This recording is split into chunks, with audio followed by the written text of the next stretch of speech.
Good afternoon, everyone, and welcome to the Washington History Seminar, Historical Perspectives on International and National Affairs. This afternoon, we are featuring a new book, East of Empire, Egypt, India, and the World Between the Wars, written by Erin M.B. O'Halloran of Cambridge University and published by Stanford University Press just over a month ago. Joining us as a commentator this afternoon is Dane Kennedy of George Washington University. I'm Eric Arneson from George Washington University, the chair of the Washington History Seminar.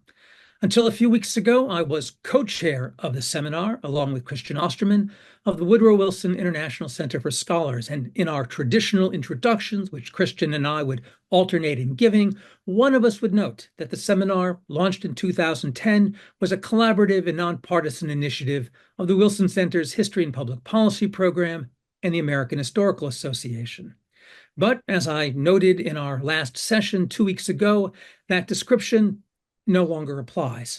For the Washington History Seminar is no longer a collaborative venture of the AHA and the Wilson Center for one simple reason: for all intents and purposes, the Wilson Center is no more, another institutional victim of the Trump administration.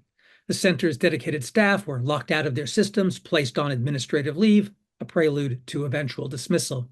2 weeks ago, many folks on the Wilson Center's listserv received an unsigned announcement stating that the Wilson Center, quote, is no longer continuing with planned programming and activities, unquote. That's it. What the future of the Wilson Center might be is anyone's guess, though it's safe to assume that, well, the Wilson Center, as we've known it, is gone. Its congressional mission to symbolize and strengthen, quote, the fruitful relation between the world of learning and the world of public affairs, unquote, a thing of the past. But what does that mean for this seminar? In addition to today's session, the seminar is scheduled to continue through mid-May, and continue we shall, with the support of the American Historical Association. Beyond that, well, I can't say. Those discussions remain to be had. But I hope that you will continue to join us on Monday afternoons until the season's conclusion in a few weeks' time. A few additional things before we get started. First, my thanks to the good folks at the AHA, the American Historical Association, and Jake Purcell in particular, for helping us carry on in these trying times.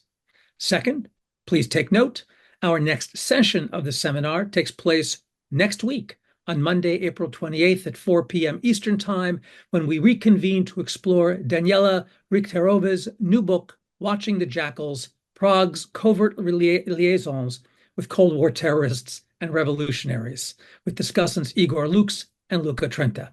As always, we hope you join us.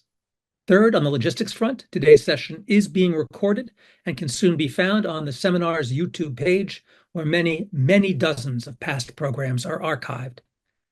Fourth, when we get to the question and answer section of the webinar, we ask those of you with questions to use the raise hand function or the Q&A function on Zoom. We'll call on as many folks as we can, and you can get in the queue for the raise hand function or write your question now on the Q&A at any point. All right, preliminaries are out of the way. It's my pleasure this afternoon to introduce our featured author, Erin M.B. O'Halloran, an historian of empire and transnational connectivity across North Africa, the Levant, and South Asia. Her scholarship and writing illuminate the importance of the past for understanding our tumultuous present day.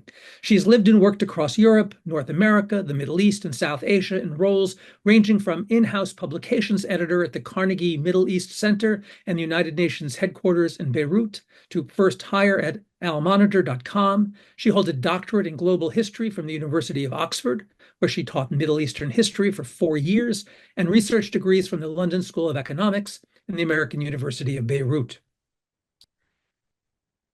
Today, she is currently postdoctoral research fellow at the University of Cambridge. Erin, we're delighted to have you on the Washington History Seminar. The Zoom screen is all yours. Thank you so much, Eric, for hosting me. Thank you, Dane, for agreeing to commentate. Delighted to be here and very much looking forward to also hearing from your audience. So without further ado, I will just jump in.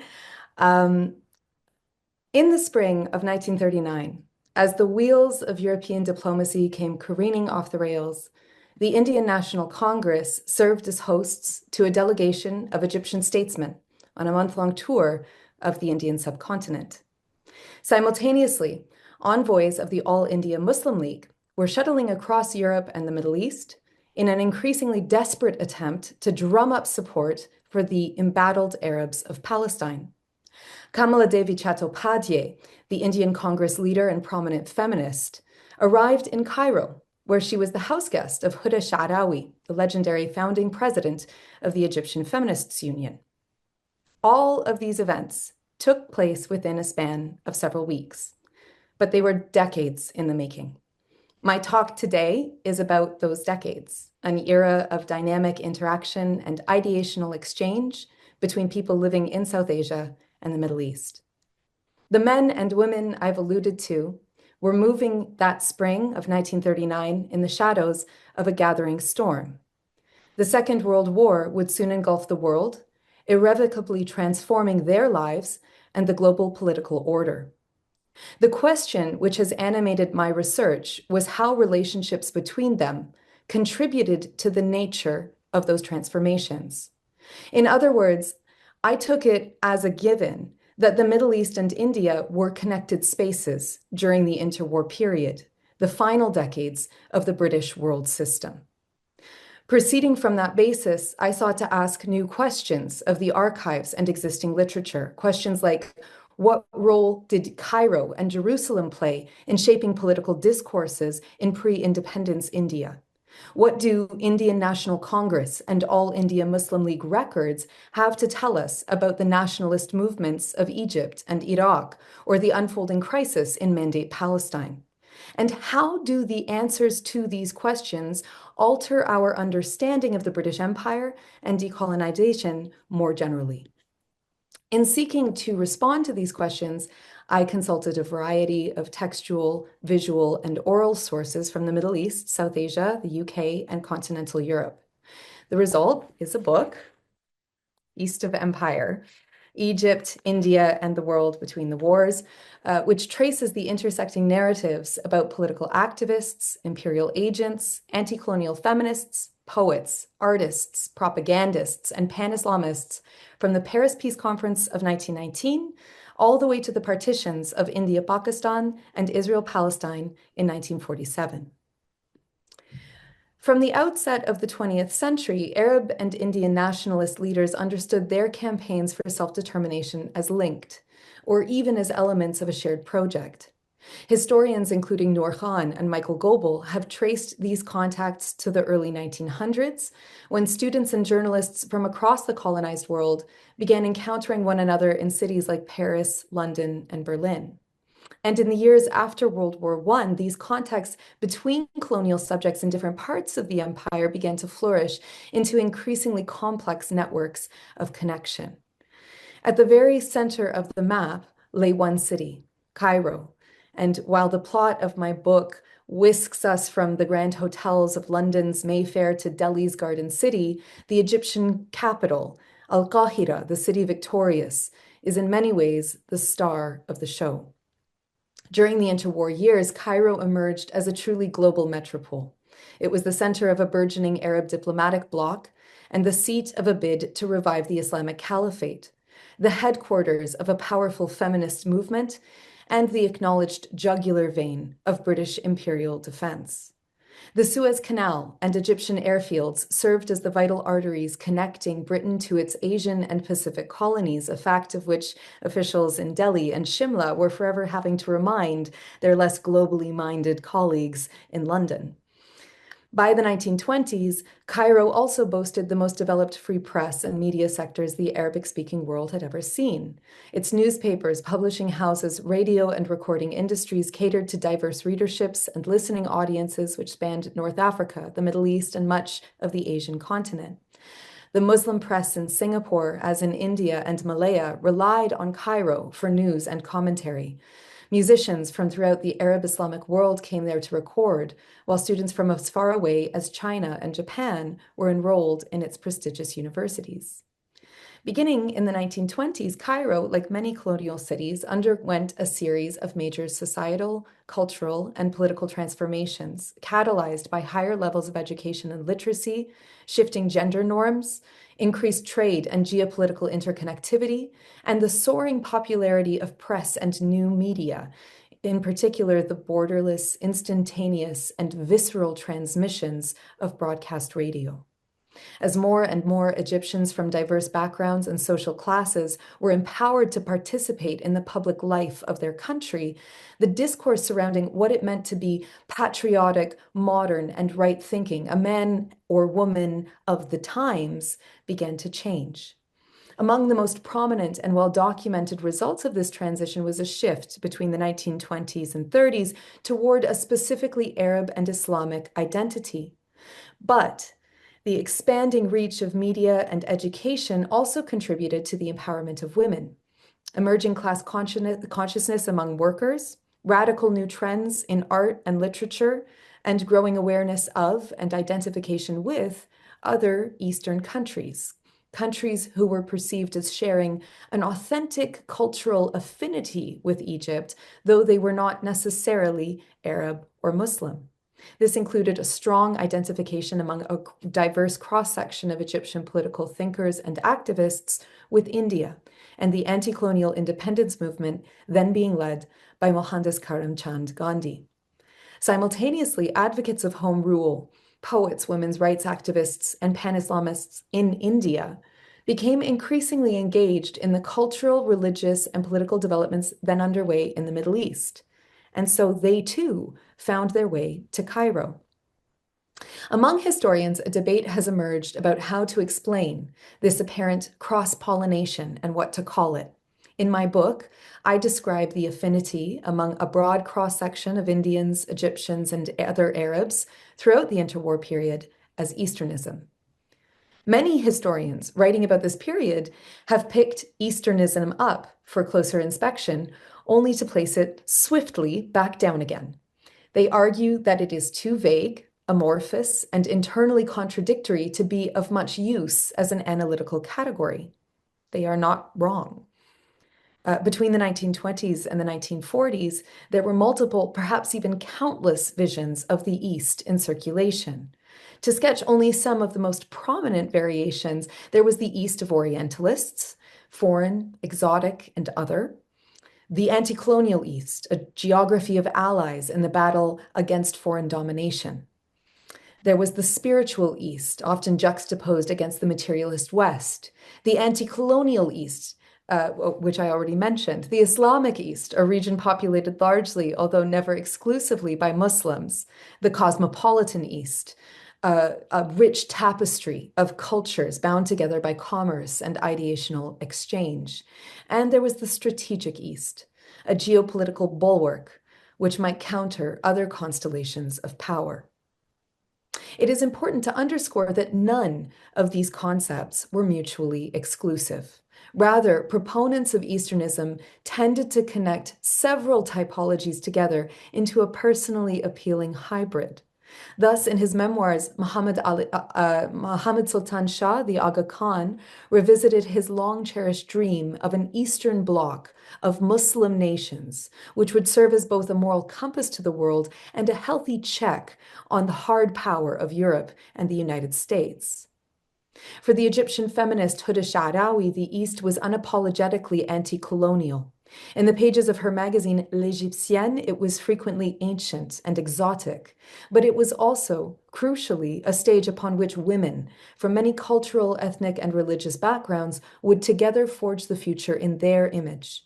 Pan-Islamic activities could be Easternist, for the East could be construed as a predominantly Muslim space, just as contemporary Pan-Asianists in Japan imagined it as an essentially Buddhist one, and just as both the Pan-Asianists and the Pan-Islamists tended to embrace Hindu figures like Gandhi and the Indian poet Rabindranath Tagore as authentically Eastern, regardless.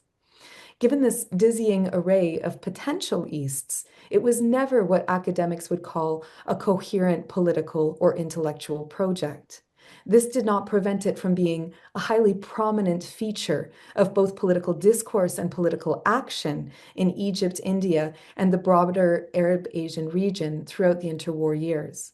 Thus, while conceding the obvious validity of intellectual critiques of Easternism, I nevertheless found it impossible to part with, because all of the Egyptians and the Indians who I was researching, whose memoirs I was reading, whose manifestos I was coming across, regardless of the fact that they came from radically different cultural and intellectual backgrounds, each articulated their affinity with one another as people of the Sharq, Orient, or East. In doing so, they claim to belong to something larger than nations, language, religion, or ethnicity, while simultaneously embracing aspects of many of these identities. Throughout the 1920s and deep into the 1930s, a multiplicity of heterodox Eastern visions thus flowed in and out of alignment with one another as headlines changed, alliances evolved, and priorities shifted. With the onset of war in Europe in 1939, however, the stakes of these ideological differences began to spike.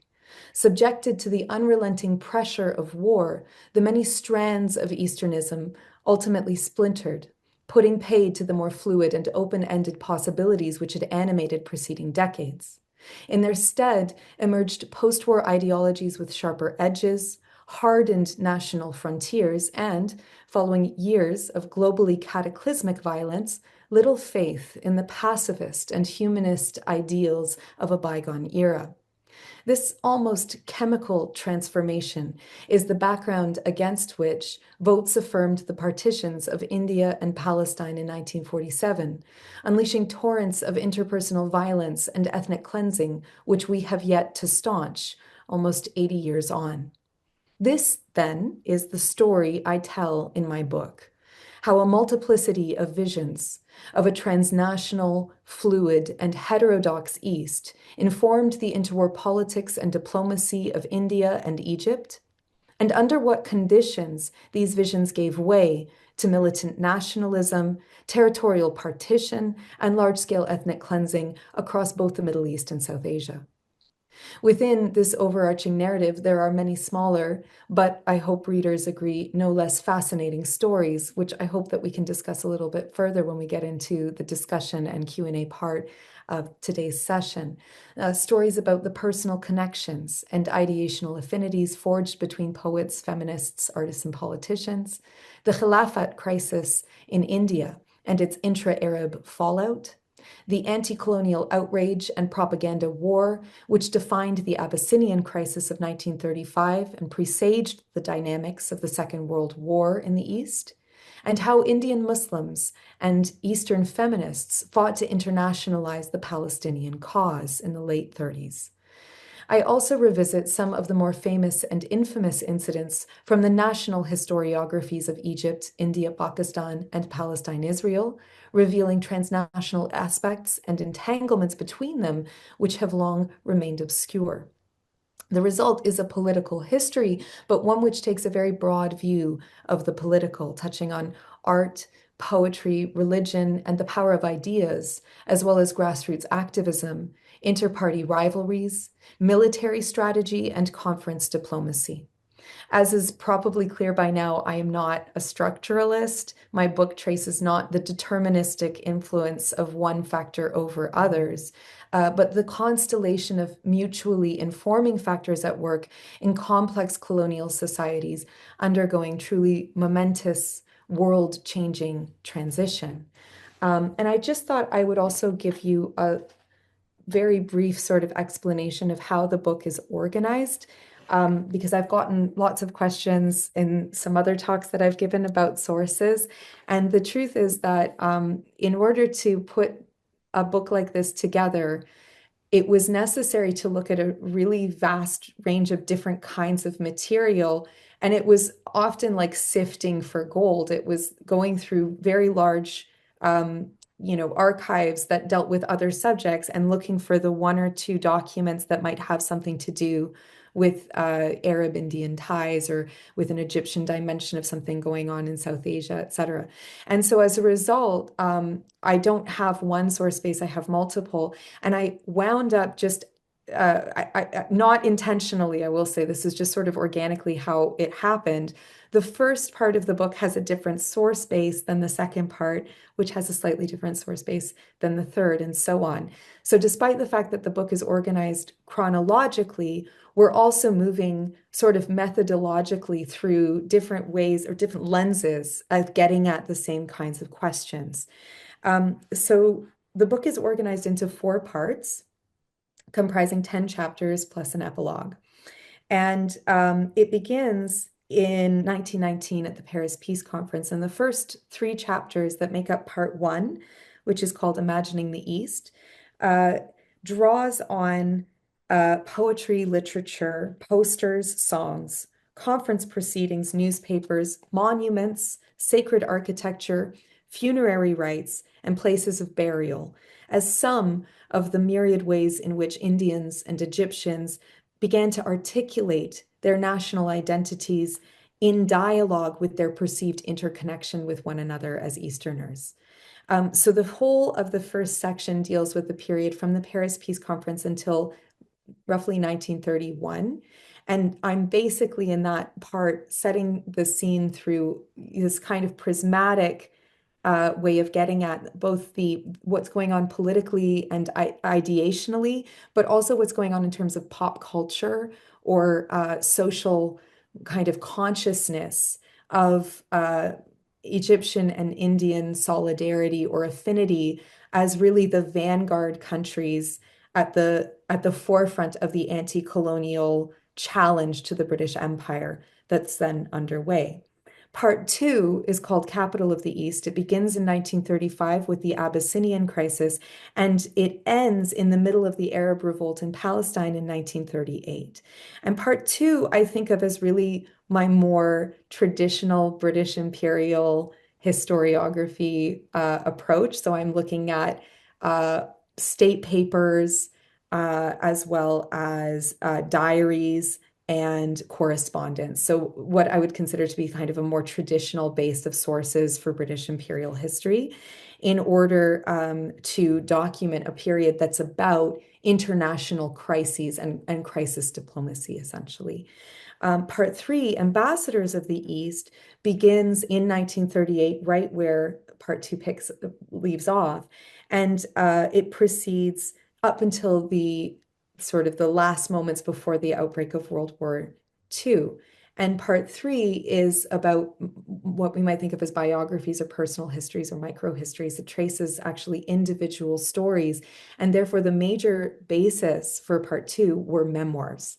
And I was looking at people's own recollections of their participation in the events that I was researching, and then essentially using those memoirs to go back into the archives and find all of the paper trail that would either corroborate or challenge their own memories and their own kind of perception of their participation in those events.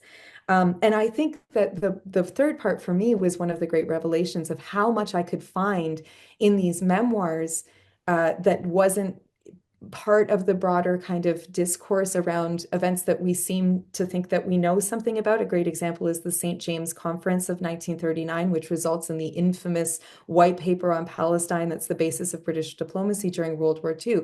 This is an event that has been studied kind of ad nauseum for decades, and we think we know quite a lot about it. But when you look at it from the perspective of the Indian Muslims who had traveled to London to participate in the conference and ended up on the sidelines of it, it looks very different.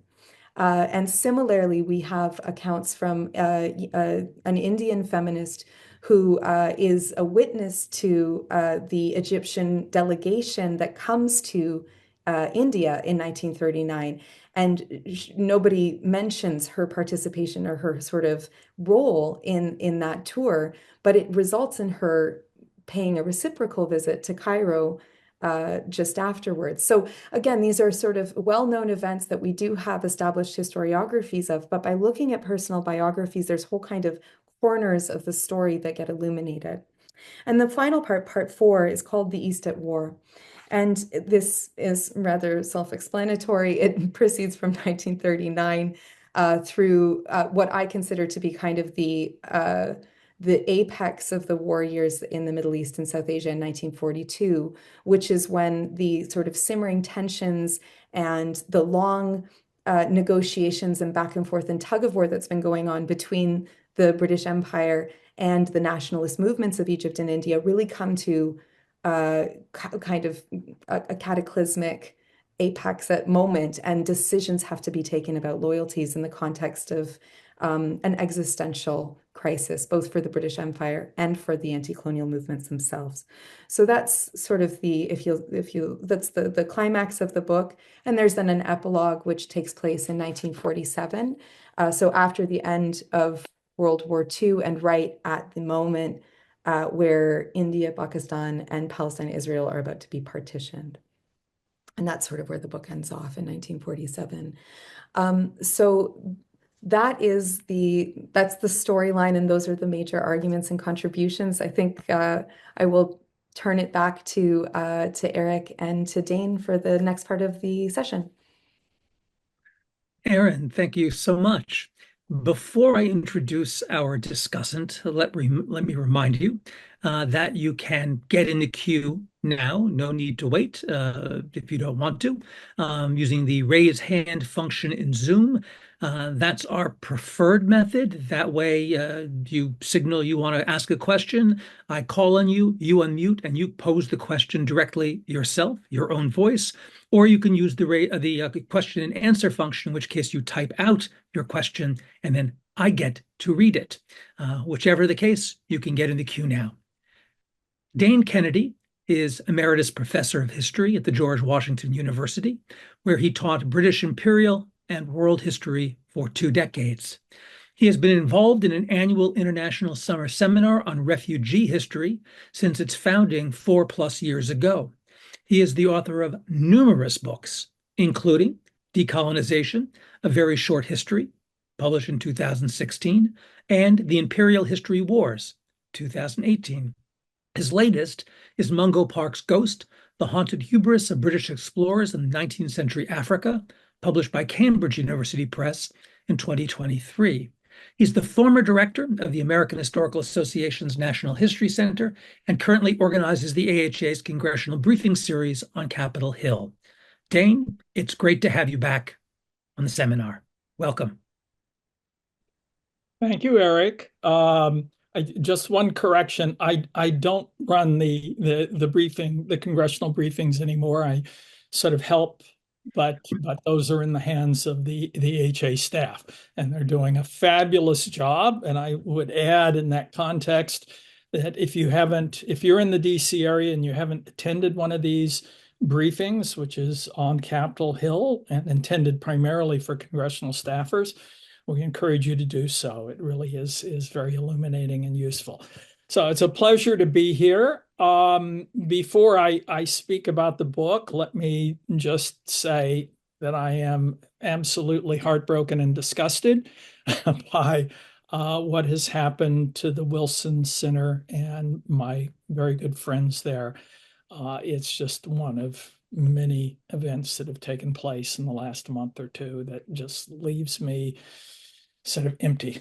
So, any rate, fortunately, we do have some wonderful ways of reviving ourselves, and this is certainly one of them. First, Erin, let me say it was a real pleasure to read your book, and I think anyone who heard your presentation just now gets a sense of just how rich and varied it is. I'm delighted to have this opportunity to talk with you about the book.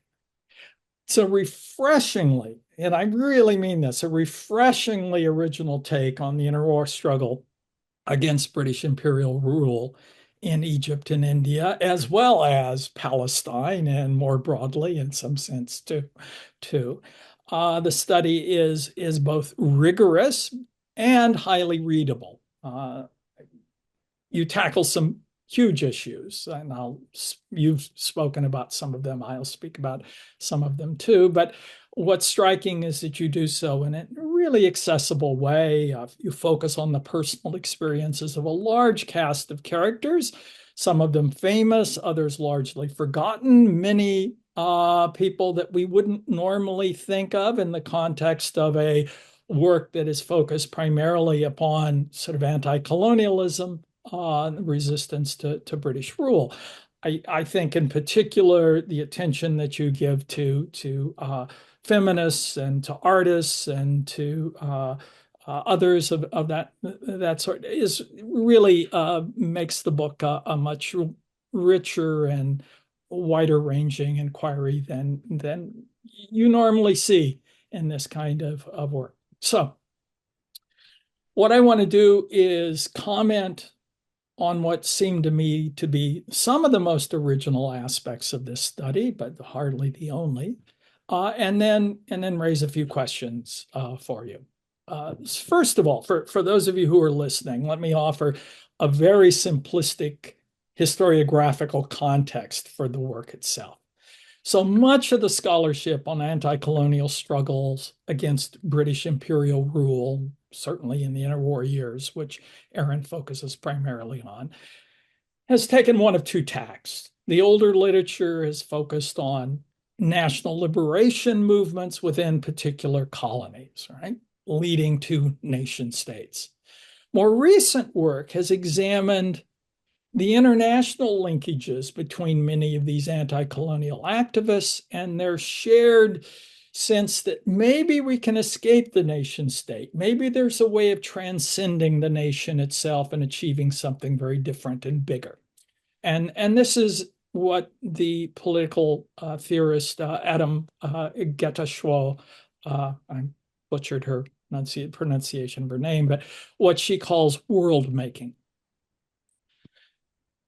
Erin's study marries these two approaches, but it also complicates them. What you show us, of course, is that Egyptian and Indian opponents of British colonialism were certainly nationalists. They were nationalists in the sense that their primary objective was to liberate their own people from British rule. At the same time, you show that they actively collaborated with one another and embraced a kind of transnational vision that you call Easternism. A further complication that you detail in the book were the internal divisions and rivalries among Egyptian and Indian anti-colonial leaders. And some of them were fierce. Also, I should note, really interesting divisions among the British as well. I mean, the Foreign Office and the Colonial Office and the India Office were often at loggerheads in ways that I didn't fully appreciate, but you highlight very effectively. And finally, you also focus on the role of contingency, particularly the contingency played in the form of international events from the late 1930s onward, and how that reshapes the whole structure of interplay among these figures. In short, you really give a incredibly nuanced and complex analysis of the challenges that were confronting these anti-colonial activists. So that's one of the great strengths of the book. Another one that I really appreciated is the way that you place Egypt and Cairo at the center of your story. And for me, this was fascinating in part because I'm utterly ignorant about Egypt, but I think I'm probably not alone among historians of the British imperial world. I think Egypt is often overlooked in the literature on anti-colonial struggles in this period. And it's often overlooked not only by traditional historians of the subject, but also by those historians of world making, right? Who often don't turn to Egypt until Nasser appears on the scene in the 1950s. Yet you demonstrate that Egypt certainly wasn't overlooked at the time. It wasn't overlooked either by the British, who were deeply concerned about what was going on there, and it certainly wasn't overlooked by other colonized peoples across the Middle East and South Asia, who often looked to Egypt as really one of the hubs of anti-imperial activism. So by restoring its importance to the broader story of interwar anti-colonialism, I think you provide a fresh and illuminating perspective on the struggle against imperialism, British imperialism, and the multiple crises, the Italian invasion of Ethiopia, the Arab rising in Palestine, the outbreak of the Second World War, that all sort of complicate and muddle and transform that struggle. Finally, you enrich, I think, our understanding of the circumstances that led to the partition of India and Palestine. And this, as you say, these are issues that we're still dealing with quite dramatically to the present day. And they've both been examined at length, but you offer a really new and interesting take on it. I was fascinated to learn, for example, that the first Muslim League leaders to really conclude that partition was inevitable were those representatives who were sent to the 1939 conference, London conference, to resolve the Palestine issue. Something I didn't know, and something that reframes, I think, our understanding of what was taking place within the Muslim League and the decisions that they were making there. And this is only one of the ways you show how the sources of these two enduring disasters were actually threaded together, and that they contributed to the shared failure of Egyptian and Indian nationalists, their failure really, if nothing else, to overcome the nation state itself.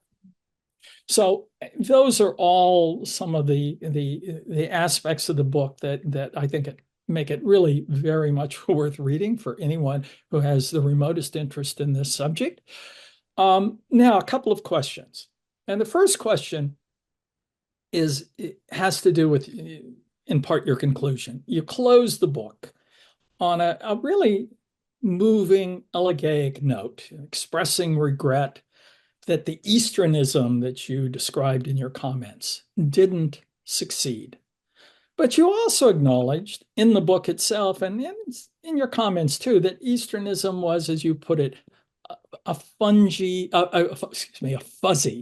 and intangible project. And I'm wondering if you could say a bit more about this. And in particular, what I'm thinking about here is if we look at other transnational world-making projects of that time, and the interwar period is really sort of the Renaissance period for many of these projects. If we look at Pan-Africanism, later, if we look at Pan-Arabism, or if we look at the British Commonwealth as another world-making project, right? Or even after 1945, the United Nations, they all had a vision of how to implement and institutionalize their objectives. They didn't always succeed. I mean, Pan-Africanism sort of fell by the wayside, but there were a few stabs at joining together different states and the like. Same with Pan-Arabism.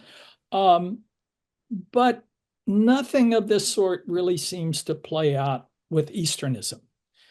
And what I'm curious about is whether, in fact, you feel that Easternism really had the potential to turn into something greater and more substantial. And I should say in this context, what I take away from your book in part is that, my God, it could have happened, but the Second World War took place and it blew everything up.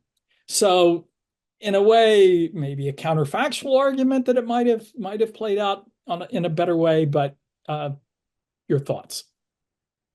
Thank you so much for that really rich engagement with the work. It's so generous of you, and I'm really delighted that you enjoyed it and that you got it.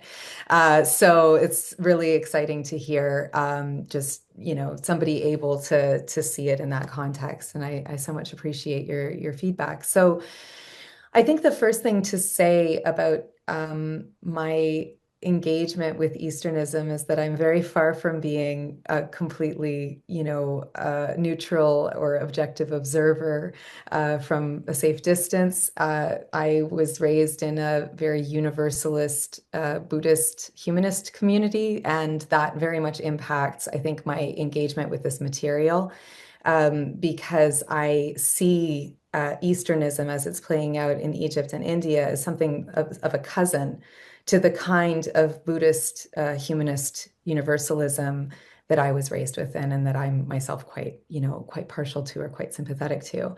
I think the thing is that all universalist visions are inevitably quite fuzzy because the idea of universalist concepts is that they should be able to embrace everyone and everything, right? They should be universal in scope. And there's so much messiness in that, inevitably, and so much kind of internal contradiction. I think one of the things that I realized was that in spaces that are, let's say, when we're not facing down an imminent crisis, when we're in a space that feels like there's a certain degree of prosperity or there's a certain degree of kind of stability and security, the lid comes off and we start to be able to think in more internally contradictory ways about, well, how could we make space for this person that we don't necessarily agree with, or this movement that we have some conflict with, but there's space for everybody under the tent.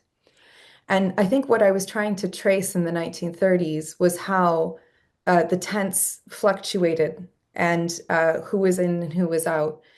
So from the question of whether it failed, I don't know whether it fails in ultimate terms. I think it's more like with reincarnation, right? There's inevitable periods of dormancy, and then these ideas kind of, reemerge and become popular again. And I do sort of allude to that in the epilogue, that from my perspective, there's potentially a resurgence of something that resembles Easternism during the kind of the global third world or global South movement. A different kind of solidarity that's going to be between peoples across what is now defined as the South as opposed to the East, but it's really in a lot of ways the same places and cultures and dynamics of power that are being discussed in the two contexts. And I do think that writing the book now is also, it was a way of thinking through something I was seeing around me in activist circles and campus communities and things where people were drawing connections between what was going on in Israel, Palestine, and what's going on in Kashmir, or what's going on in Tibet, or what's going on in Ukraine for that matter, right? So there was a lot of cross-pollination taking place between students and faculty about, making connections between different geographies and different political conditions. And I thought, oh, well, this kind of looks like what we see with the Abyssinian crisis, for example, where we see people from India relating to people who are facing down a European invasion of Africa. And of course, the Egyptians also recognizing what's going on in Abyssinia as having something to do with them and their security as a fellow, quote unquote, small state, on the African continent. So I think that the question of whether or not it could have succeeded, I think that question is still open, right? I think that we go through cycles where these ideas become relevant, they become meaningful to us. And in some moments of crisis, potentially they offer us new imaginations or way of thinking. And in others, there's, as we see during World War II, this foreclosing as things get more dangerous and as tensions rise, there's a natural human instinct towards tribalism that pulls people back from humanist and universalist impulses and results in kind of higher walls and thicker frontiers about who's in and who I trust and who I feel safe with and who I don't, who can't be part of the project. And for me, I think, it's not necessarily that the Egyptians and the Indians fail to realize Easternism after World War II. It's that the world fails in its universalist impulses, and that most states are victims of that. That most parts of the world, there's a retraction behind high walls and thick borders and a new kind of categorization of regions that are friendly or allied and regions that are hostile and enemies, and that kind of general, that is what we call the Cold War, right? Is this freezing up of international relations into much kind of more fragmentary and more hard, difficult to breach frontiers. Okay. Fascinating answer. And first of all, I mean it communicates to everyone who's listening how what you've written as history, like all good history, has relevance to the present day, right? I mean, you're writing about the past while thinking about the present, and that's what good history Guilty. should be doing. All good historians should be doing that, right?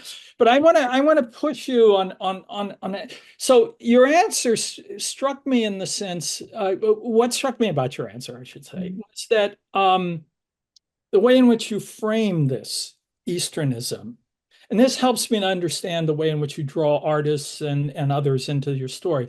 The way in which you frame it is a kind of as a kind of ethical or cultural solidarity, and and not so much a institutional or political solidarity. And let me clarify where I'm going here. So you frame this in terms of a kind of universalism, but it strikes me that many of these world-making projects were not really universalist projects.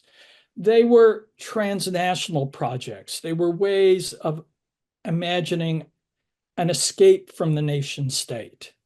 Now, empire itself was an escape from the nation state. It was kind of universalist, right? It was quite successful for quite some time. And many of these world making after empire projects had differing degrees of success, I think, connected with them. And you think about the third world effort to sort of create a third path, right? And so we're not going to be part of the Cold War, either the West or the East. And they had some success. So I guess, don't we need to differentiate or distinguish between projects that are ethically, culturally universalist in their aims, and projects that are more sort of narrowly institutional and political in their aims? And that's where I found the sort of I found myself troubled and wondering. I think it's an excellent, it's an excellent problem. It illustrates the problem of the project because, of course, what I said is that the put it this way, the Easternism that I'm sympathetic to is the Eastern humanist universalist impulse, which is one of the modes or registers of Easternism. But there are hard power registers, or there are institutional registers, and there are registers that have to do more with religion or more with linguistic affinities, right? So I think that's one of the things that I was trying to kind of clarify is this is not one project. It's almost like an umbrella term under which there are all kinds of projects, some of which are cultural and ethical, some of which are, let's say more small interest group driven, whether that's the feminist impulse or there's the surrealist art collective that, of course, features in the book, or the pan-Islamists that I give quite a lot of time and attention to. And what I'm trying to show is that usually these are all dealt with as if they were sealed in Tupperware containers, right? And that there were somehow obvious delineations between them. But what happens, and I think we know this from our own lives, we know this from our own sort of communities, is that people take an idea from here, an idea from there, and there's like some like almost volume buttons or, tonal buttons. Like at some points, this one is dialed way up and this one is dialed down. But then the conditions change, right? the external environment changes and people dial up one and dial down another. I was kind of trying to show that from my perspective, this isn't sealed Tupperware containers. This is a symphony and everybody's playing and they're all playing together. And sometimes it sounds really good and sometimes it's a cacophony and it doesn't work, right? And that's where we start to see the fragmentation where everybody breaks off into little, quartets and quintets and starts playing their own music. So by the end of the Second World War, they're no longer all part of this, they're no longer part of the same orchestra. They've broken off into different places. But in the 20s and 30s, there is an orchestra. And there's a lot of people who are engaged and they're all contributing to a shared discourse and they're talking to one another and writing to one another and visiting one another. And they're really, from their perspective, involved in a shared project. Maybe with different, with different ideas of what the most important part of the performance is or what the most important part of the orchestra is, right? They've got, their own proclivities in play. Mm-hmm. But there's something that's shared that's between them. And I was kind of trying to show how if we want everyone to make rational sense in their political opinions and to be coherent in their political identities, we're no longer talking about real human beings, right? Most human beings are deeply internally sort of contradictory and emotionally driven. And as a result, go through all kinds of changes of heart and changes of emphasis in their concept of what they're fighting for and how they're doing it and who their allies are and what's most important in that struggle. All right. Well stated. I appreciate that. Second question, actually two questions, and they're all connected. They're both connected to the issue of partition, which really is in some sense at the heart of your story or at the heart of the failure of these projects. The first has to do with the Muslim League. And I was struck by the fact that at the very same time that it comes to the conclusion that partition is necessary, partition of India is necessary, it also is adamantly opposed to the partition of Palestine. And I'm wondering if you could say just a bit more about obviously we know why they argued for, but how they reconcile these two very different positions. And then the second question, which also speaks in some sense to a similar issue, you write at one point that Nehru writes to the leader of the Egyptian government, and he says that we have the example before us of what you have been able to achieve in Egypt. And he's referring to the fact that Egypt doesn't have anything like the Muslim League, right? That the kind of sectarian politics that are dividing his own country and dividing Palestine don't seem to be dividing Egypt itself. And so I presume that the primary point of division would have been between Copts and Muslims. But could you speak a bit more too about that issue? Because Egypt does stand apart clearly in this regard from India and Palestine. So thank you so much. The first, I have to acknowledge that this contradiction or this paradox in the Muslim League's position was first really highlighted by Faisal Devji in his book Muslim Zion. This is his observation that isn't it interesting that the Muslim League at precisely the moment that it's coming to the conclusion that India must be partitioned and they start fighting for the partition of India to create a Muslim homeland, at the same point in time, they're agonizing over the partition of Palestine along, ostensibly similar lines. Now, they have all kinds of reasons why the two things are not the same. The most important that they would probably offer is that the numbers involved, the number of Indian Muslims is just so great. There's 80 million Muslims in the Indian subcontinent, and that number alone justifies that something should happen for them specifically. They also, if you listen to, if you read any of the sort of Pakistani press at the moment, they'll be very insistent that the difference is that Muslims are indigenous to India, or the Indian subcontinent, whereas in the 20s and 30s, what we are dealing with in Palestine is essentially the migration from Europe of Jewish settlers, and that this is not comparable. So there's multiple kind of threads of argument that can get advanced from the Muslim League's perspective about why these two things are not the same. But what I was sort of at pains to untangle in the book was how they arrive at these two conclusions, which is not the same thing as justifying the contradiction between them. I think on very basic terms, the most simple and from my perspective, the truest is that they really are passionately pan-Islamist in their politics. They ideologically believe that the kind of sacred unity of the Ummah, the Islamic community, is a good unto itself.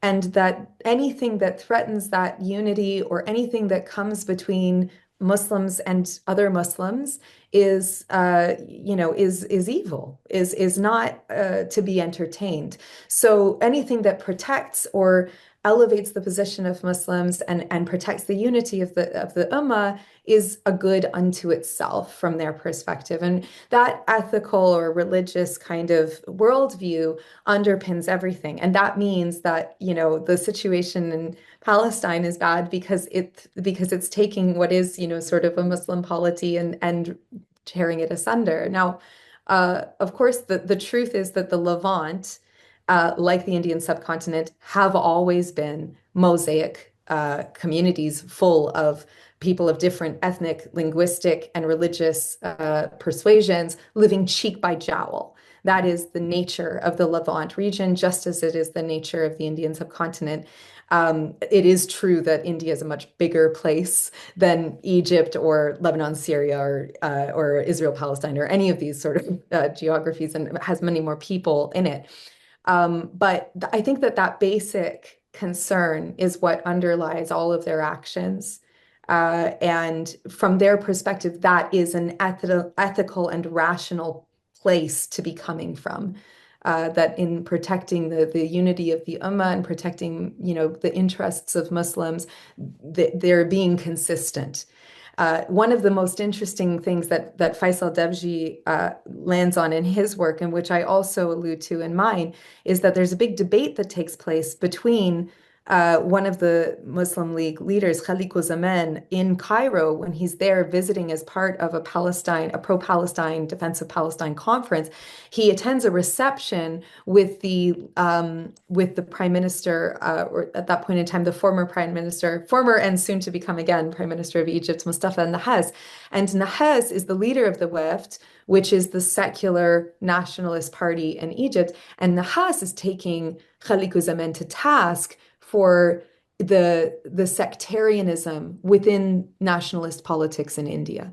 So Nahas is saying, you really need to unite with Gandhi. You really need to bring the Muslim League into the same umbrella as Congress. And this is the only way that you're going to win freedom from the British. You've got to all stay united. And, that's how we do things here in Egypt. We have the Copts and the Muslims all operating in one party. You got to do the same where you're from. And Khaliqu Zaman gets very frustrated with this debate and says, if you can't understand where we're coming from and the difference of our situation, given just the sheer numbers, the scale of our community, it's not like you're 10% of Copts in this country. It's completely different. So if you don't understand that, then, please leave us alone. Like, don't involve yourself in Indian politics. Khaliqu Zaman is subsequently very disappointed to hear that, far from listening to that, listening to his plea, Nahas continues to involve himself in Indian politics up to and including sending a WEF delegation to Egypt as the guests of the Indian National Congress, as the guests of Nehru and Gandhi. And this is a tour that takes place, I argue, precisely because Nehru is asking his Egyptian friends to help him and his party sort of shore up support among Indian Muslims. And the purpose of the tour in crass terms is look at our Muslim Egyptian friends. We have these friends from the Middle East, and they're our allies. They're not the allies of the Muslim League. They agree with our approach of a secular politics that's a nationalist first, and all of the religious communities together. And see, you should vote for us. It doesn't work. It's not effective in the way that Nehru hopes it will be. But when he writes that letter to Nahas, yes, he is certainly indicating that he thinks that this Egyptian model, this weft model, is attractive, and he's hopeful that it can be sort of imported or promulgated in India. The other thing that he's alluding to in terms of the success is that Nahas had, by that time in 1938, negotiated the Anglo-Egyptian Treaty, which gave Egypt formal independence from the British, including League of Nations membership. Now, there were important caveats to how far that independence went in practice. And from the perspective of Nahas and the Weft's critics, it was certainly not far enough. It left too many things in British hands. But it was more than the Indians had succeeded in winning for themselves at that point in time. From the Indian perspective, these were significant gains that had been achieved by Egypt. And the Weft was certainly committed to a program of what they understood as devolution of powers towards Egyptian self-government within the framework of the British Commonwealth. So that was a model that in the late 1930s was still being pursued also by the Gandhian current within Congress. And it seemed at that particular juncture that Egypt was getting somewhere with it. So there was a suggestion that was because they had the whole of the quote unquote secular nationalist movement with one party under one big tent. And as much as it is impressive that there were, Copt politicians who were operating within this party, and they held cabinet ministerial portfolios, and they were in some cases even elected in Muslim majority ridings in Cairo. So, there was genuinely a secular kind of ethic, let's say, that was in play in the 20s and 30s in Egyptian politics. By the 1930s, there were also challengers to the Weft who were increasingly serious, and they were, by and large, parties that emphasized more the sectarian politics of Islam.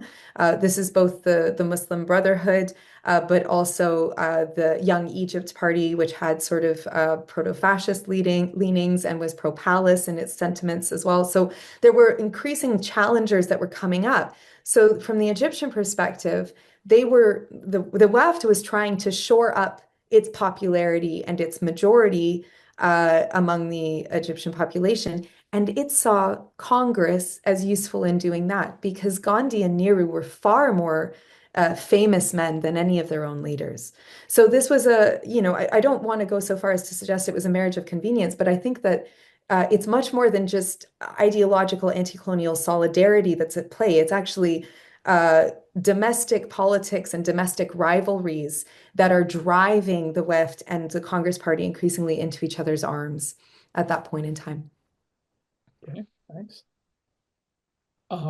Eric, it's after 5. Shall we turn to? I have some more questions, but whoops. Why don't you save them?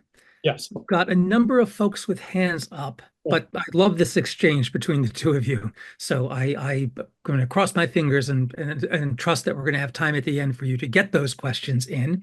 But I've got 4 people with hands up who have been patiently waiting. So I'm hoping that they don't disappear as we go down the list. But we're going to start with Leon Fink, then we'll do Ari Dubnoff, Paul Croce, and Michael Binder. So Leon Fink, please start us off. Okay. Erin, thank you very much for such a original presentation and also eloquent oral argument in relation to the book. The question, I came away with a sense of very impressed with the new voices he brought to bear, from all too unknown to most of us parts of the world on such a central topic.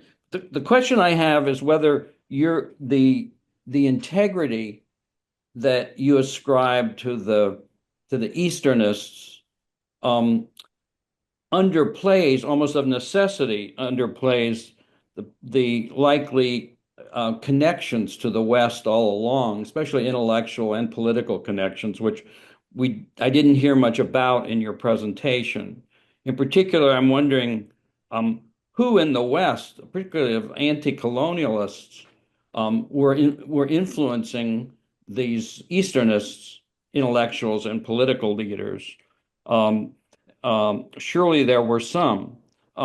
And more specifically, the other tradition that I didn't hear anything about was the tradition of liberalism, social democracy, and or Marxist influences, framed from the West, but also penetrating and cross-pollinating in the East. And I'm wondering if that's a function of your basic starting points, or if you dismiss them because they really didn't amount to much. So that's the only skeptical angle I can imagine to what's otherwise a very convincing argument on your part. Oh, Leon, thank you so much for that question. And you're just giving me an opportunity to say, yes, absolutely, they were in dialogue with the West. And of course, there were Western thinkers and Western, intellectual traditions, political traditions, and also artistic traditions that they were in, kind of profound and ongoing dialogue with. I think that's part of, in a sense, what I try to take as a given in the book is not that, it shouldn't surprise us, of course, that they're influenced by these traditions, because they're part of a colonial empire, that they've been exposed to Europe. And, most of these elites, at least the ones who've come from well-off backgrounds, have had Western educations and attended Western schools and have their own networks in Western cities. And that is the work that I think has, in a sense, almost allowed me to do what I'm doing, is that we do have historians who have done so much work tracing those ties from the West to the East and showing the ways in which the anti-colonial movements, but really politics in the East during this period in general, were indebted to Western traditions. I think what I kind of try and show is that as much as that was certainly taking place, there's no denying it, and I have no reason or interest in doing so, that it was, in a sense, there were all of these other cross currents that were threaded in amongst the ones that we're more familiar with. So, for example, there's a lot written about Jawaharlal Nehru's time in Europe and his socialist Marxist education and how that influences the way that he pursues anti-colonialism in the Indian context.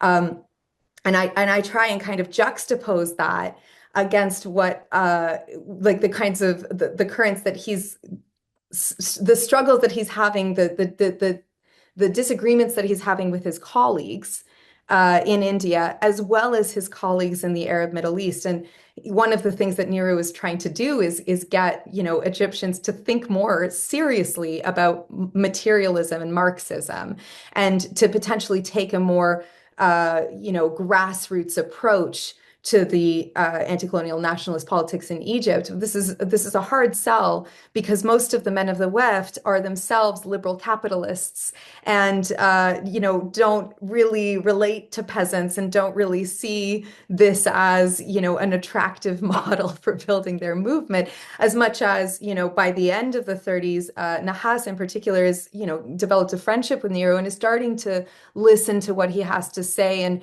trying to incorporate workers, and this leads to some liberalizations in trade unionism, for example, in Egypt in the early 1940s. So that's, in a sense, one of the vectors of the cross-pollination is certainly coming from Europe, and I don't shy away from that in the book, but it's true that I didn't mention it in my presentation at the beginning. So thank you for calling me up on it and giving me the opportunity to just sort of elaborate a little bit. Thank you, Leon. Thank you, Erin. Ari Dubnoff, please unmute, join the conversation. Okay, I hope you can hear me. Yes. First off, allow me to join my esteemed colleagues in congratulating you. I had the pleasure of reading the book, and it's beautifully rendered and meticulously researched, and I've learned so much from you. And I'm, it's an easy sell. I think that your thesis about our need to see the interconnectedness between these figures, and also your comments now about reminding us that historical actors are eclectic and they're borrowing from here and from there. I think that it's thoroughly convincing and again beautifully argued and displayed in your book. My two questions are more like open-ended questions and more taking the spirit of a dialogue between historians more than scrutiny of the book that is already a very fine product. Is the one would be about the British way of doing empire, and I'll explain what it means, and the second would be about where I'm trying to think about your thinking process when you encounter these figures, these documents. How do you distinguish between cases in which you identify something that you alluded to now as a deep spiritual affinity that allows this translocal affinity, cultural, spiritual, and when is it more, I don't want to sound Machiavellian, but a realistic, the enemy of my enemy is my friend. So I'll explain what I mean by the British way of doing empire and how it's connected. You mentioned that you're not a structuralist, and that's true. But the British Empire is a structure, at least in one form, in the sense that it provides a platform for these dialogues to happen, right? Why should a Muslim in Palestine be concerned with what happens in India and vice versa? Predominantly because they see themselves as part of the same empire. So in a way, I think you were absolutely right in showing this. But do you think that has something to do with a very British way of doing empire that I hate the word unique, but maybe distinguishes it from, I don't know, the French colonial empire, or maybe what happens when you have solidarity post World War II, post the decolonization that already uses the third world as the category? I don't know how to even answer these questions. I struggle with them myself, but I'm just curious to hear your thought. And it's connected also to these kind of a spiritual affinities in a way. As you know extremely well, in vast literature was talking, for instance, about the Irish Indian affinity. Probably the great majority of scholars would think about this affinity as more realistic, right? They have a shared enemy more than a spiritual affinity. But even there, I think one can find examples where it's more than that, right? W.B. Yeats, the famous Irish author, was a great admirer of Rabindranath Tagore. He saw him as the wise man of the East, and if I remember correctly, he was also pulling strings behind the curtains that led to him being awarded Nobel Prize in Literature. So how do you decide when is it a spiritual affinity and when is it kind of a political calculation of an anti-colonial popular front, so to speak? This is it's a great question. I think it's, as you said, it's almost an unanswerable question, at least in terms that will be satisfying to academics in general. But I will say that, I'm just going to start with the second question, Ari, and then I'm going to move back to the first. But I do think that one of the things that I was trying to get at in particularly the first sort of few parts of the book is that at certain moments there are things that don't need to be like the spiritual affinity is the political affinity. They don't need to parse the one from the other because it's actually about this, and really seeing from an Eastern perspective, that is the case, right? There's no difference in an Islamic worldview between the soul and the relationship to God and how one should behave in society and how politics should be organized. Ideally, these should all be one thing. And that kind of holds true for a lot of Eastern philosophies. Gandhi also, his whole kind of understanding of politics and how to wage politics is deeply rooted in his spiritual understanding, and satyagraha comes out of that. So from an Eastern perspective, these all should ideally be aligned because politics should simply be an expression of one's ethical and moral position. Obviously, in practice, it's really the unicorn moment where everything lines up. In practice, there are compromises. In practice, there are inconsistencies and hypocrisies even. So I think one of the things that I was at pains to kind of try and trace in the book is, where do people think that they're coming from? What seems to matter to them? What do they say matters to them? And then do their actions line up with that, or do their actions suggest that there's another set of motives involved, right? And what's kind of remarkable is how often I found cases where, you could see at certain moments a quite beautiful alignment between several different sets of priorities or several different aspects of a person's identity, their political identity, their spiritual identity, their aesthetic identity, for example.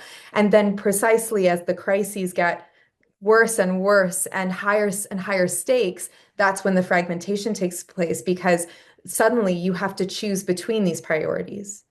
And most people go at that point in time to save their own skin, or what they think is going to be short term, the most kind of beneficial, which is precisely how you see a bunch of ostensibly anti-colonial, pro-Eastern figures living in Berlin during World War II.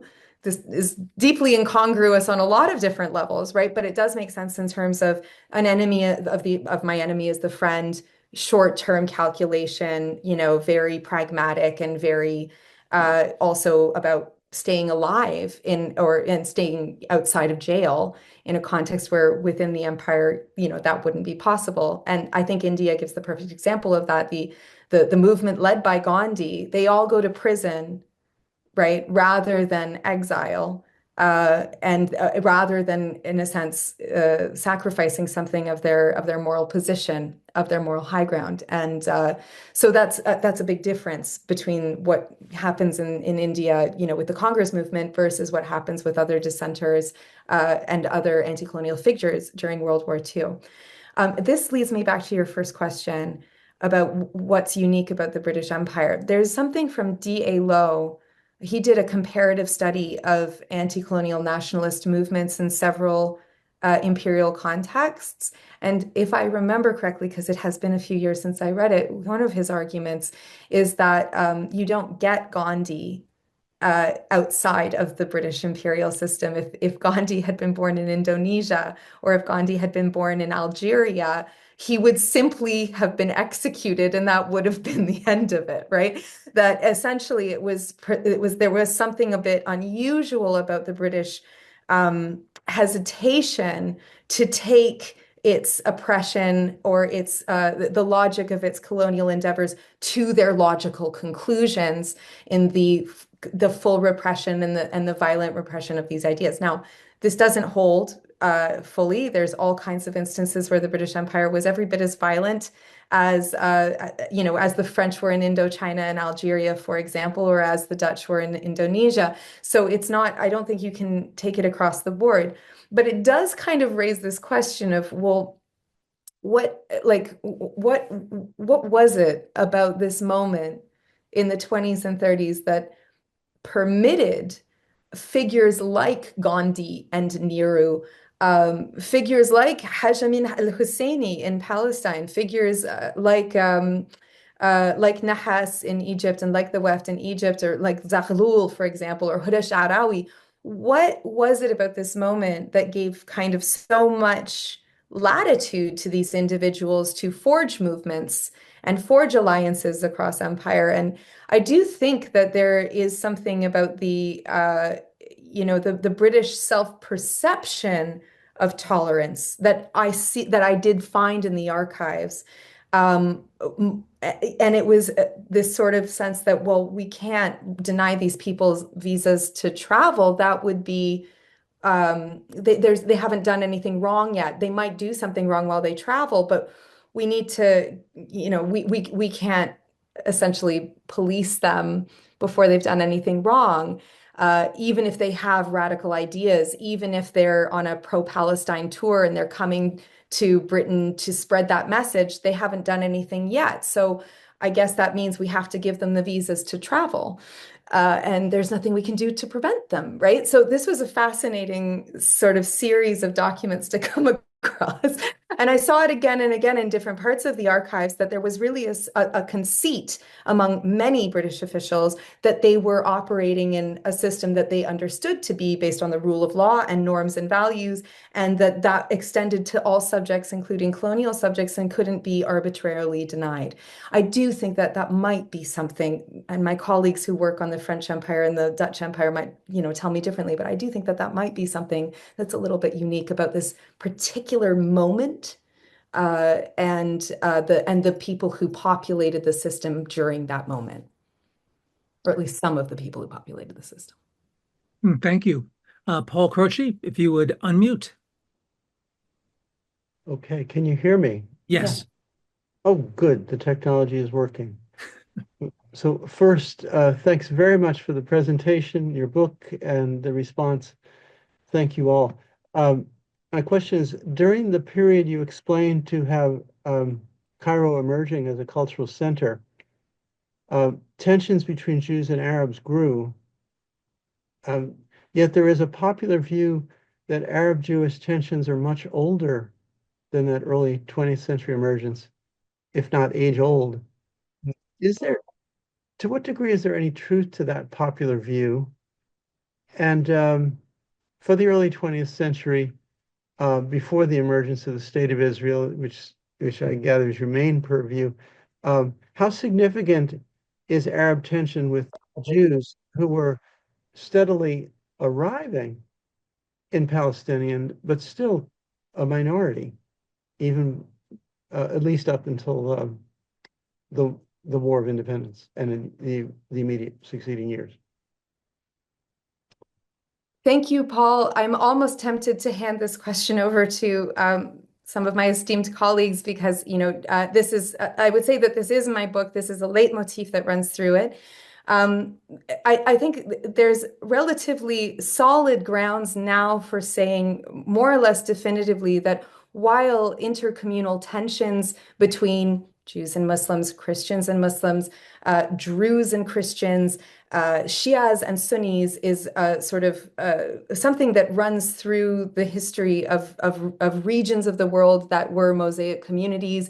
There were inevitably flare-ups in these tensions, that there was nothing remarkable about tensions between Jews and Muslims in the Middle East up until the beginnings of the sort of the project to create a Jewish national home through the imposition of a mandate, so a colony in Palestine, and in addition to that, widespread or large-scale immigration. And one of the things that I do note in the book is that immigration is a trickle in the 1920s, and it turns into a deluge in the 1930s. The numbers are 10 times as high in the 30s as they are in the 20s. And the reason for that is very well known. It has to do with the massive spike in anti-Semitism in Europe, caused in part, of course, by the rise of Hitler and Nazi Germany, but also by widespread anti-Semitic sentiments on the rise in other countries, partially responding to the mood that the rise of Nazism creates across the continent. So there's anti-Semitic legislation that sort of mushrooms during the 1930s in many different parts of Europe and the West that restricts Jewish immigration. And all of this creates increasing tension on Palestine as sort of one of the last places that Jews can get visas to migrate to. So that means that the numbers, the influx really explodes over the course of the 1930s. And unsurprisingly, this rise in immigration, which is, I will say, European immigration, so it's immigration of people who have more skills, more education, more money, and a Western attitude and mentality into Palestine creates an enormous amount of friction with the indigenous population, who are mostly peasants and who are in many cases out of a job and no longer able to work the lands because these have been given over to the new settler population. So the tensions rise exponentially during the years, the 1920s and 30s. And I do think that it is fair to say that if we look at the pre-20th century history, there's nothing even remotely like the kind of explosions of violence that we see taking place during the period that my book covers. I don't know, Ari, if you want to add anything to that, or anyone else, but that's my best attempt at answering that question. Thank you. Michael Binder has been very patiently waiting. If you would unmute, join in. Okay, I hope I'm not misinterpreting. The feminists of pre-war India and Egypt, did they think that their aspirations and goals would more likely be achieved with independent India, Pakistan, Arab Palestine, and an Egypt free of British influence? The short answer is absolutely yes. But the longer answer is that this is sort of one of the poignant tensions that I try and elucidate in the book, is that they are really they're stuck between a rock and a hard place, because on the one hand, they are full-fledged members of their nationalist movements. They want liberation for their countries. Of course, right, for all of the reasons that anybody wants liberation for their country from foreign rule. And when they go to the men who are in those movements and say, and the new states that we're developing must involve equal rights for women, and we must have full representation in parliament, and we must be allowed to run for office just like men, and et cetera, the men say, yeah, well, one thing at a time. So we're very grateful for your help. But first, we're going to do this, national liberation thing, and then we'll talk about how your rights fit into that once we have achieved it. Meanwhile, these same women are attending feminist fora in Europe, where they are often the only representatives of the Eastern or Asian or Arab world. And they attend these fora in Europe, and they bring to these fora with them their anti-colonial commitments in politics. And they say to those women, you are concerned about the liberation of women. This is part and parcel of the liberation of women, is that we should not be subjected to foreign domination and foreign rule. It's destroying our communities. We and our brothers are being thrown in prison, et cetera, et cetera. So, this is a women's issue, and we want the Feminist Forum to stand with us in these causes. And of course, all of the white ladies go, well, this seems very, politically complicated, and we don't really want to take a stand on these issues because they're quite far away from us, and we're just concerned with the right to vote for women in our own societies. Thank you very much. So they really struggle to get either side of the equation to understand the intersectional nature of the struggle that they understand themselves to be waging. Thank you. Dane, if you have one more short question, and we'll have time for one more short answer. Oh, okay. Well, first of all, I'm not an expert on this, but my understanding is that women got the right to vote when India got independence. Yes. Yeah. So that was a and as did Pakistani women, and okay. Pakistani women could stand as MPs, et cetera, yeah, as well. So on both sides of that equation. Yeah. A quick question from left field. You start with the end of the caliphate in Istanbul and in Turkey, right? And how that is a mobilizing force in many respects. And then Istanbul and Turkey disappear from the story. And it's always struck me as curious that one of the first states in the region to gain independence is a nation state, which has a city which is a cosmopolitan international city, doesn't figure more prominently in this broader story that you're examining. And I'm wondering if you have any thoughts on why that's the case. Partially because I was under a very strict a contractual obligation to stick to 750,000 characters.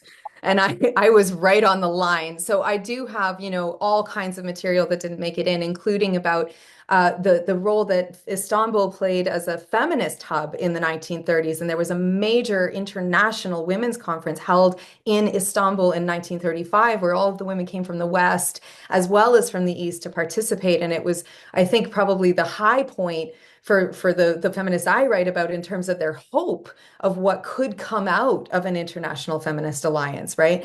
So that was very much centered on Istanbul. And I think it shows us a slightly different image of a place that has subsequently become increasingly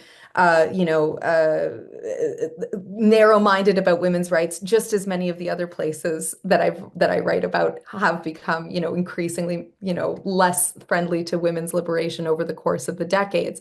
But at this point in time, there really is quite a lot of energy behind that. The main reason that Istanbul doesn't figure more prominently in the narrative is precisely because Kemal Ataturk was invested in a nation-state project that was going to sort of pull back from all of Turkey's, global and international ties as what had been the Ottoman Empire. So this is very much an isolationist moment in a way for Turkey, where they're consolidating the nation state and turning inwards, and they're really eager to kind of get rid of the last vestiges of all of this, very emotional pan-Islamic interest that the Indian Khilafatists have in continued ties with Turkey. They're rejected, right? So that's part of the story. The other thing is linguistic.